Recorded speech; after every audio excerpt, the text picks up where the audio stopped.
एक मोठी बातमी समोर येते। पाकिस्तानने केलेल्या गोळीबारानंतरचा सीसीटीव्ही व्हिडिओ समोर आलेला आहे। 7 मे रोजी पाकिस्तानने हा हल्ला केला होता। पूंछमधील हल्ल्याचा हा सीसीटीव्ही व्हिडिओ आता समोर आलेला आहे। तर सध्या सीसीटीव्ही व्हिडिओ आपल्या समोर येतोय। पाकिस्तानने केलेल्या गोळीबारानंतरचा सीसीटीव्ही व्हिडिओ आहे। 7 मे रोजी पाकिस्तानने हल्ला केला होता आणि या हल्ल्यामध्ये अनेक ठिकाणी गोळीबाराच्या घटना घडल्या होत्या। त्यातलाच एक सीसीटीव्हीचा व्हिडिओ सध्या आपल्या समोर आलेला आहे। आपण या व्हिडिओमध्ये बघतोय मोठ्या प्रमाणात गोळीबार केल्याचं आपल्याला बघायला मिळतंय। पाकिस्तानने 7 मे रोजी जो हल्ला केला त्याचा हा सीसीटीव्ही व्हिडिओ सध्या समोर आलेला आहे। प्रशांतीला रामदास आमचे प्रतिनिधी अधिकची माहिती देतात। प्रशांत, आपण बघतोय थेट व्हिडिओमध्ये बघायला मिळते 7 मे रोजी नेमका कसा पाकिस्तानने हल्ला केलाय। बरोबर, 7 मे रोजी पूंछमध्ये पाकच्या गोळीबारात थरारक बचाव करताना आपल्याला सीसीटीव्ही मध्ये कैद झालेला आहे। असं म्हणतात ना, जाको राके साया मार सके ना कोई, अशा प्रकारची जुनी म्हण आहे, त्यानुसार ती खरी ठरली आहे। जम्मू काश्मीरमधील पूंछ जिल्ह्यातील डुगुस मोहल्ल्यामध्ये 7 मे रोजी पाकिस्तानी गोळीबाराचा एक सीसीटीव्ही समोर आला आहे। अतिशय धक्कादायक व्हिडिओ आहे।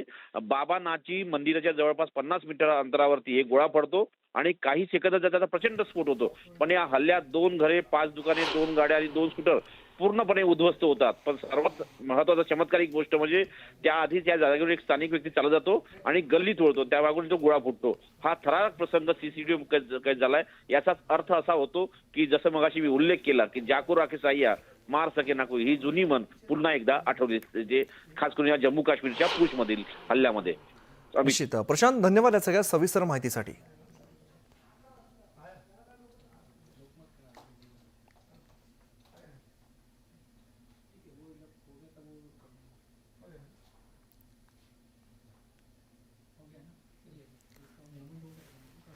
तर आपण दृश्यांमध्ये बघतोय सीसीटीव्हीचा व्हिडिओ समोर आला। ज्या पद्धतीने पाकिस्तानकडून हल्ला करण्यात आला, अगदी रहिवासी भाग आहे, सामान्य नागरिकांची घरं दिसत आहेत, दुकानं दिसत आहेत आणि अशा ठिकाणी पाकिस्तानने हा हल्ला केलाय। सुदैवाने कोणतीही आपल्याला जीवितहानी झालेली नाहीये, मात्र सीसीटीव्ही हल्ल्याचा सीसीटीव्ही मध्ये सगळ्या हल्ल्याचा दृश्य ही सगळी कैद झालेली आहेत। 7 मे रोजी हल्ला केलेला होता आणि या उखळी तोफेच्या हल्ल्याचा सीसीटीव्ही व्हिडिओ आता समोर आलाय।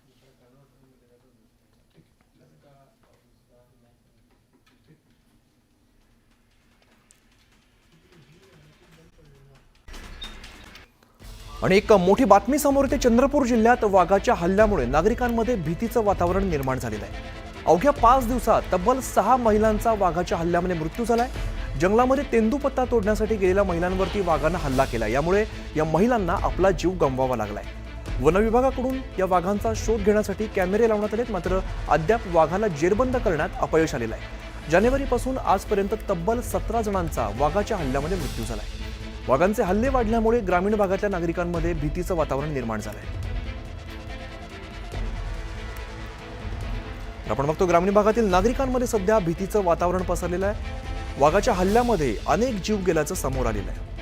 हैदर शेख आमचे प्रतिनिधी अधिकची माहिती देत आहेत। हैदर, आपण बघतोय वाघांच्या हल्ल्याचं प्रमाण जे आहे आता सध्या वाढलेलं दिसतंय।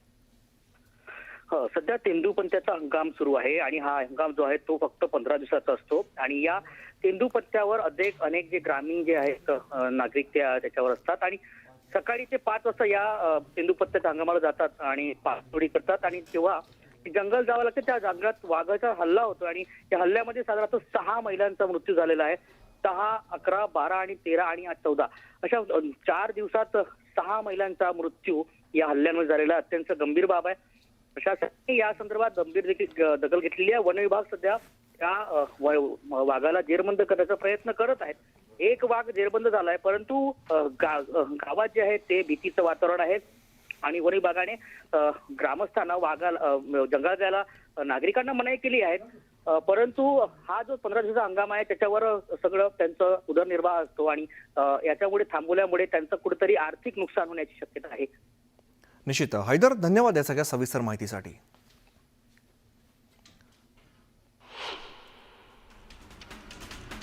नाशिकच्या चांदवड देवळा परिसराला अवकाळी पावसाचा तडाखा बसलाय। पावसामुळे अनेक पोल्ट्री फार्म आणि शेडनेट उद्ध्वस्त झाले, शिवाय कांदा आणि आंब्याचा मोठा फटका बसलाय। रत्नागिरीत अवकाळी पाऊस आणि हवामानातील बदलामुळे आंब्याला मोठा फटका बसलाय। आंब्यावरती रोगांचा प्रादुर्भाव झालाय, त्यामुळे आंबा बागायतदार आर्थिक संकटात सापडलाय।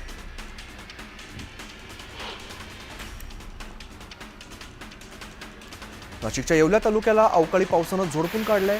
सावखेडा नगरसूल परिसरात वादळी वाऱ्यासह मुसळधार पाऊस कोसळलाय.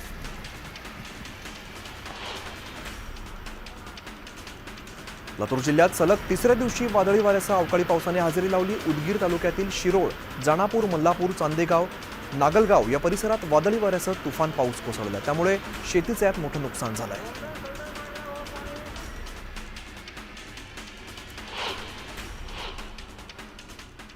एक मोठी बातमी समोर येते. पाकिस्तानने केलेल्या गोळीबारानंतरचा सीसीटीव्ही व्हिडिओ समोर आलेला आहे. 7 मे रोजी पाकिस्तानने हा हल्ला केला होता. पूंछमधील हल्ल्याचा हा सीसीटीव्ही व्हिडिओ आता समोर आलेला आहे.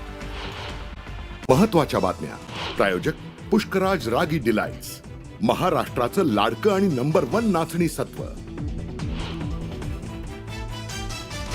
पाकिस्तान सरकार दहशतवादी मसूद अझहरवर मेहरबान. ऑपरेशन सिंदूरमध्ये कुटुंबीय ठार झाल्याने मसूदला देणार 14 कोटी तर मरकजे तय्यब बांधून देणार.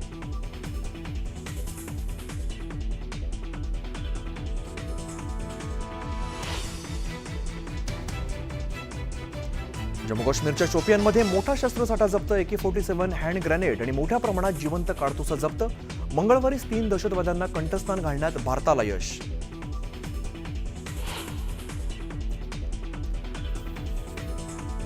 चुकून पाकच्या हद्दीत गेलेल्या BSF जवानाची सुटका. तब्बल 22 दिवसानंतर पाकिस्तानने केली सुटका. भारताने एका पाक रेंजरला सोडलं.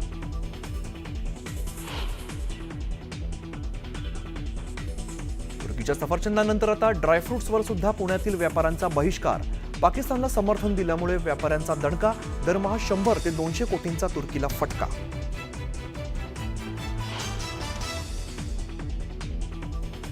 दोन्ही राष्ट्रवादी पक्ष विलिनीकरणावर सध्या तरी चर्चा नाही. कोणताच प्रस्ताव नसल्यामुळे चर्चेचा विषय नाही. विलिनीकरणाच्या मुद्द्यावरून अजित पवारांची भूमिका. तेजस्वी घोसाळकरांनी घेतली उद्धव ठाकरेंची भेट. सध्या दुसऱ्या कोणत्याही पक्षात जाण्याचा विचार नाही. भेटीनंतर तेजस्वी घोसाळकरांची प्रतिक्रिया. दहिसर ते भाईंदर मेट्रो लवकरच सेवेत. मुख्यमंत्री फडणवीस आणि दोन्ही उपमुख्यमंत्र्यांच्या उपस्थितीत मेट्रोची ट्रायल रन.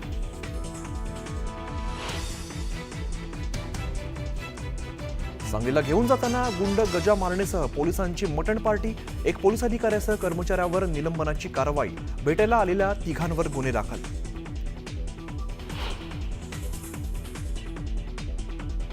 तुळजाभवानी मंदिर संस्थान कार्यालयात पुजाऱ्याचा दारू पिऊन गोंधळ. मंदिराच्या कार्यालयाची तोडफोड. मंदिर प्रशासनाकडून कारणे दाखवा नोटीस.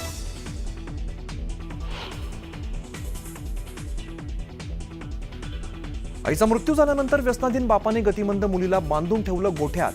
खाण्यासाठी देत होता केळी आणि टरबूजाच्या साली. बीडच्या गेवराईमधील धक्कादायक प्रकार. पिंपरी चिंचवड शहरात पावसाची हजेरी. अचानक आलेल्या पावसामुळे नागरिकांची तारांबळ. तर नाशिकमध्ये पावसाचा ऑरेंज अलर्ट.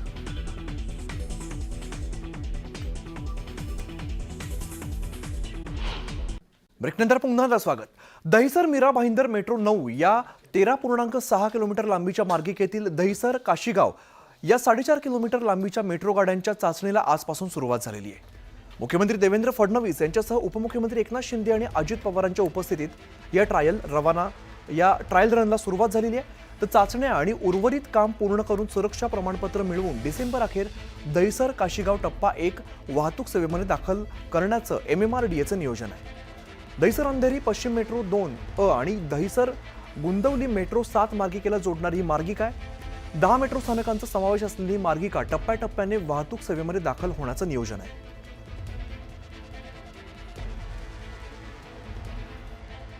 या वर्षी 50 किलोमीटर, पुढच्या वर्षी 62 किलोमीटर अशा प्रकारचे टप्पे हे आपण ठरवलेले आहेत की एवढं नेटवर्क आपण डिलिव्हर करू.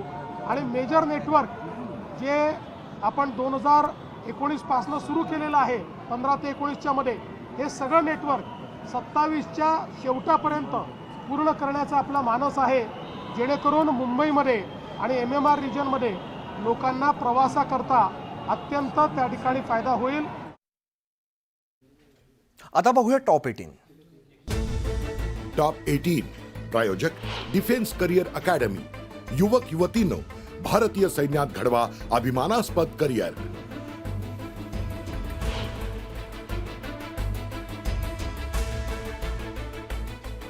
मुंबईत पुन्हा हिंदी मराठी भाषेचा वाद. मराठी बोलता येत नसल्यामुळे डॉमिनोज पिझ्झा बॉयला पैसे देण्यास नकार.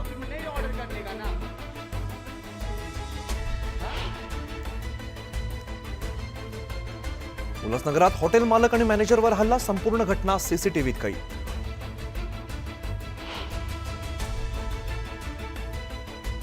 राज्यातील काही भागात मेघगर्जनेसह पावसाचा इशारा, विदर्भातील अनेक जिल्ह्यांना हवामान विभागाने दिला ऑरेंज अलर्ट.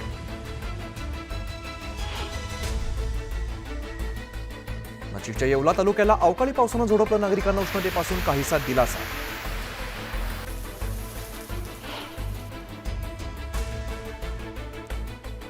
धाराशिवमध्ये सलग दुसऱ्या दिवशी अवकाळी पाऊस, पावसामुळे 30 गावांमध्ये वीज पुरवठा खंडित.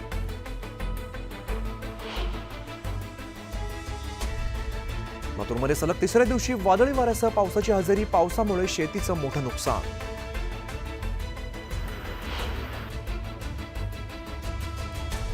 नंदुरबारमध्ये अवकाळी पावसामुळे शेतकऱ्यांच्या कांदा पिकाचं नुकसान, पावसाच्या पाण्यात कांदा तोड करण्याची वेळ.